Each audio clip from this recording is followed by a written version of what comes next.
За никого не е тайна, че основателят на Apple, Стив Джобс, е осиновен. Но знаехте ли, че рожденото му име е Абдул Латиф Джандали? Как Джобс се превръща в знакова фигура в тек индустрията, през какви противоречиви моменти е минал и защо е взимал халюциногени? Останете до края на видеото, за да разберете. Стъпалата към успеха, скъпи приятели, трябва да се изминат едно по едно. Асансьор, за съжаление, няма. Но с правилната помощ и партньори всичко е възможно. Затова днес искам да ви представя Career Show, организатори на събития за кариерно развитие. Тази година Career Show организират 3 специализирани онлайн събития и едно грандиозно събитие на живо в Арена Армеец през октомври. На 16 март предстои Career Show Languages, онлайн събитие за хора, търсещи работа с чужди езици. На него можете да говорите лично с работодатели като Wizz Air, Acronis, KBC, HP, както и да се включите в семинарна програма с вдъхновяващи личности от България и чужбина. Най-добрата новина е, че всичко е напълно безплатно. Само трябва да се регистрирате на careershow.bg. Направете го от линкчето долу в описанието. Успех! А сега, нека се вдъхновим от един от гениите на нашето време. Готови ли сте главата ви да направи по-еполски?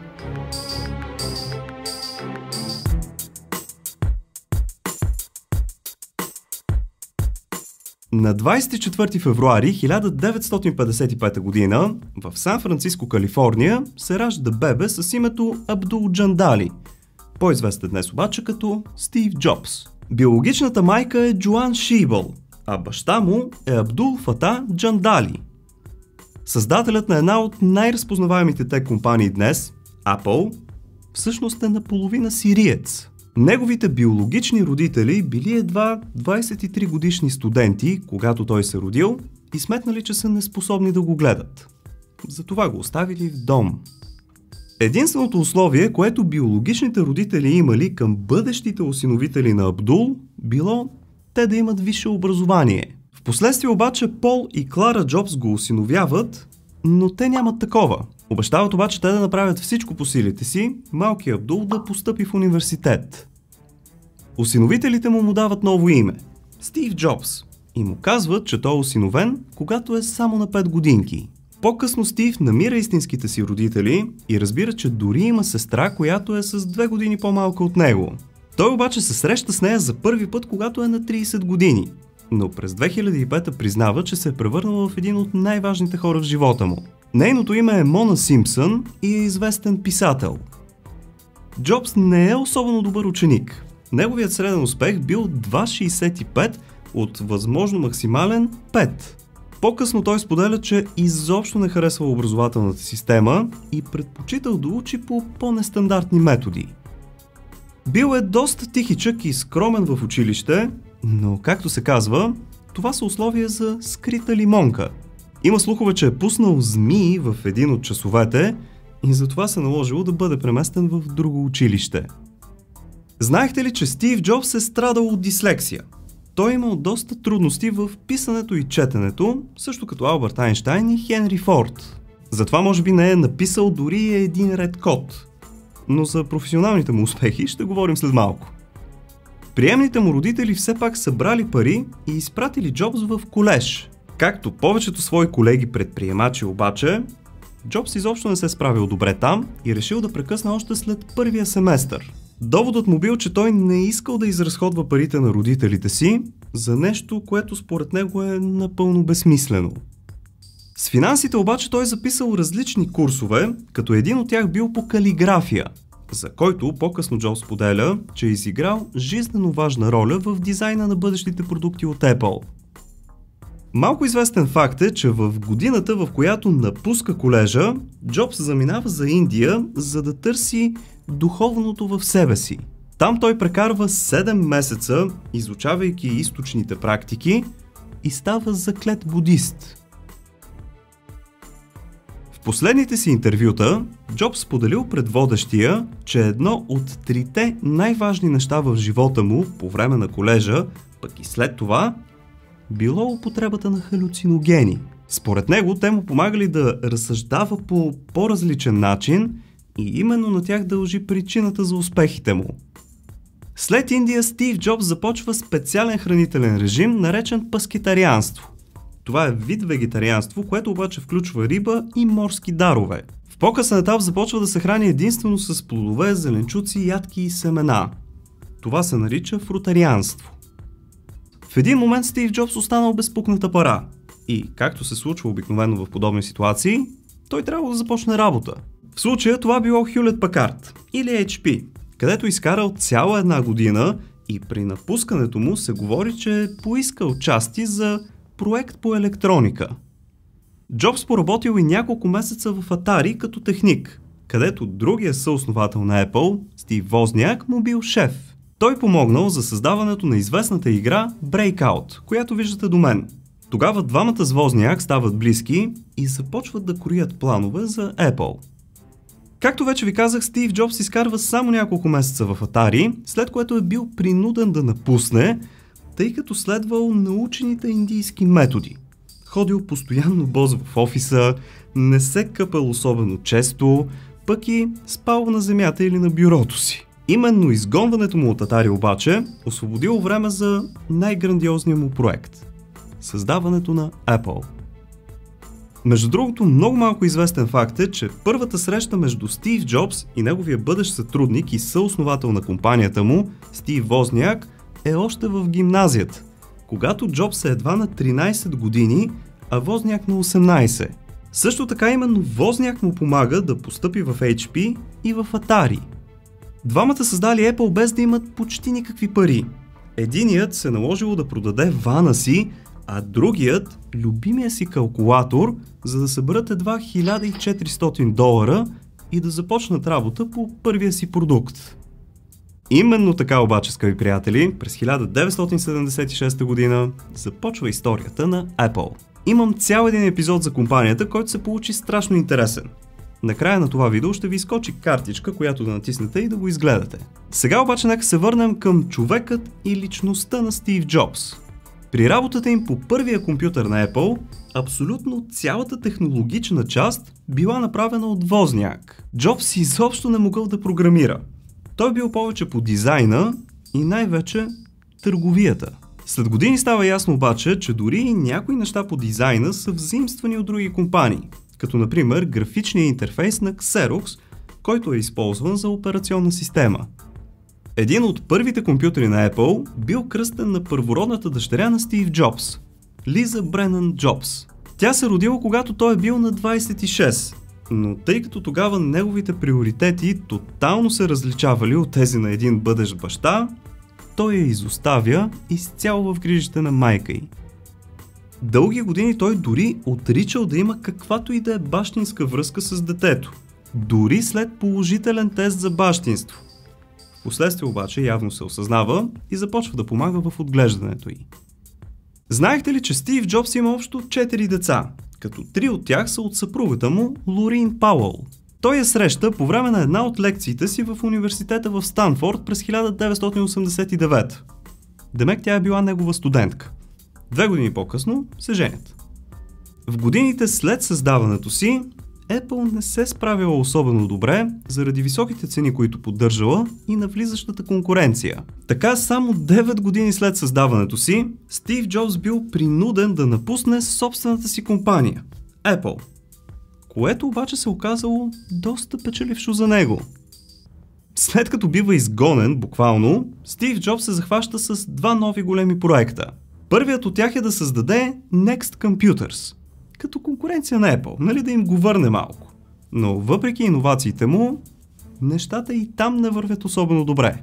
По-късно се оказва, че го е направил само да ги ядоса и да си пробие път обратно към ябълките. Второто му начинание обаче се оказва супер успешно. Той инвестира $10 милиона в почти фалиралата компания Graphics Group, която принадлежала на режисьора на Star Wars Джордж Лукас. Джобс я вдига от дъното през 86-та, а през 1995-та пуска първия си анимационен мегахит Играта на играчките под новото име на компанията – Pixar. И така, скъпи приятели, стигнахме до средата на тази противоречива личност Стив Джобс. Ако всичко от тук ви е интересно, давайте по един палец нагоре, защото продължаваме с най-пикантното. Това анимационно филмче, играта на играчките, донесло успех, репутация, но и $350 милиона в приходи. След тези сладки финансови резултати, Pixar попадат в полезрението на Disney, които, както знаем, обичат да си пазаруват подобни компании, все едно си купуват краставици от пазара и през 2006 година я придобиват срещу $7,4 милиарда. Тогава, скъпи приятели, официално Стив Джобс се превръща в милиардер. През 1997 година, или 10 години след като е изгонен от Apple, Джобс триумфално се завръща в оригиналната си компания, след като ябълките купуват новата му фирма Next за $429 милиона. Както сигурно се сещате, тя изобщо не е оценявана на толкова, но пък нейните софтуерни разработки дават началото на съвременния macOS. Много аналитици смятат, че Джобс е направил така, че финансовите цифри на Next да изглеждат по-секси, само и само да може да се върне в Apple. Дали е така, едва ли някога ще разберем. Но именно след завръщането му в Apple, започва грандиозния успех на тази компания. По времето, през което управлява Apple, Джобс си дава заплата от $1 на година. Така искал да демонстрира отдадеността си към компанията. Но реално парите му идвали от дивиденти. Затова някои смятат, че този щедър жест е по-скоро пестене на данъци. Като цяло, скъпи приятели, Стив Джобс е бил малко кофти тип. Особняк. В смисъл тежък, арогантен характер. И именно това е причината през 1993-та да попадне в класация на Forbes за най-гаден шеф. Също така той не е бил и особено голям филантроп. Когато се завръща в Apple през 1997, той веднага преустановява всички благотворителни кампании на фирмата. Обещава, че когато Apple достигне финансова независимост, отново ще ги върне. Но това обещание не е напълно спазено. Джобс се отнасял и доста грубо към журналистите, като най-често той просто ги подминавал все едно са малка гара. Според някои източници, във времето след изгонването си от Apple, Джобс бил толкова изнервен, че се чуил какво да прави. Записал се на курс по астронавтика и искал да летява в космоса. След което решил да прави компютърна фирма в Съветския съюз. И двете неща обаче не се случили. Знаехте ли, че Стив Джобс е карал из улиците на Калифорния своя сив Мерцедес без регистрационни номера? В този щат имало дупка в закона, която Джобс открил, позволяваща всеки собственик на чисто нова кола да я кара 6 месеца преди да я регистрира.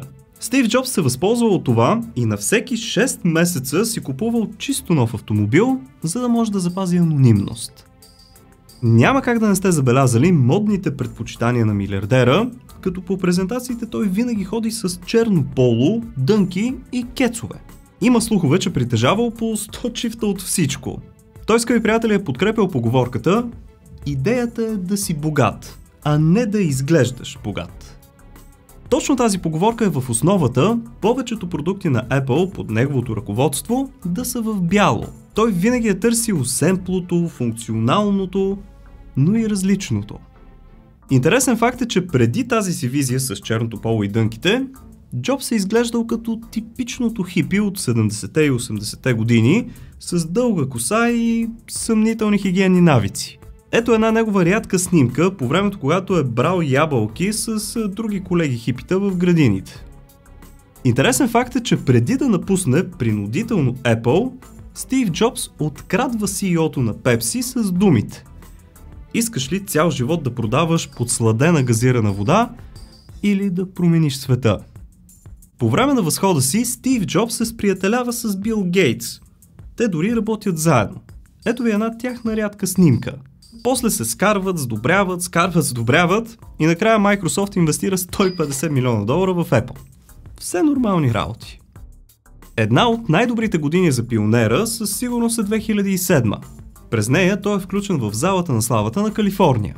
Освен това, ако си спомняте, представя и първия iPhone и отделно е отличен от списание Fortune като най-влиятелният бизнесмен.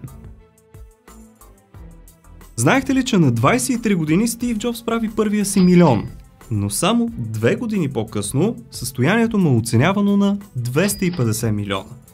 Когато умира, оставя завещание от $10,4 милиарда. Много интересен факт обаче е, че по-голямата част от това състояние идва от акциите му в Disney, не от Apple, което е странно. През 2003 година Джобс е диагностициран с рак на панкреаса, но игнорирал препоръките на лекарите за моментална оперативна намеса и се впуснал в търсене на алтернативни методи за лечение. Той се отдал на специфична 9-месечна терапия, включваща стриктна веган диета, акупунктура, отвари с лечебни билки и редовни консултации с психиатър. Година по-късно все пак се вслушва в лекарите и през 2004 е опериран успешно. Но за съжаление, през 2006 коварната болест се завръща. Смята се, че именно ненавременната операция е отговорна за възникналите усложнения. През 2009 година се наложило да трансплантират черен дроб на Стив Джобс. Интересен факт е, че настоящият CEO на Apple, Тим Кук, предлага да дари част от своя черен дроб. Това така и не се случва, но пък доказва приятелството между двамата. През август 2011 година Джобс слиза от стола начало на Apple и само месец по-късно умира от коварната болест. До ден днешен само семейството и близките му знаят къде е погребан, тъй като гробът на Стив Джобс е ненадписан. Знаехте ли, че единствената статуя на Стив Джобс, извън централата на Apple, се намира в Будапеща, Унгария? Тя е над 2 метра и е издигната на 21 декември 2011 година в знак на почит към огромния му принос за технологиите. Биографията на Стив Джобс излиза само 19 дни след смъртта му. Написана е от Уолтер Айзаксън, като има личното разрешение от Джобс да я направи. Имал само едно условие – да я прочете след като е публикувана, за да може да е максимално автентична. За съжаление, за малко това не се случва. До 2009 година личният живот на Стив Джобс е бил обвит в пълна мистерия. Чак след трансплантацията започва да говори за себе си и да дава интервюта по медиите. За биографията му Айзаксън се позовава на 40 интервюта с него и с такива на близките му. Сестрата на Стив Джобс споделя, че последните му думи, точно преди да издъхне, били «О, вау!», като той ги повторил няколко пъти и погледът му се реял нагоре. Какво точно е видял, остава загадка.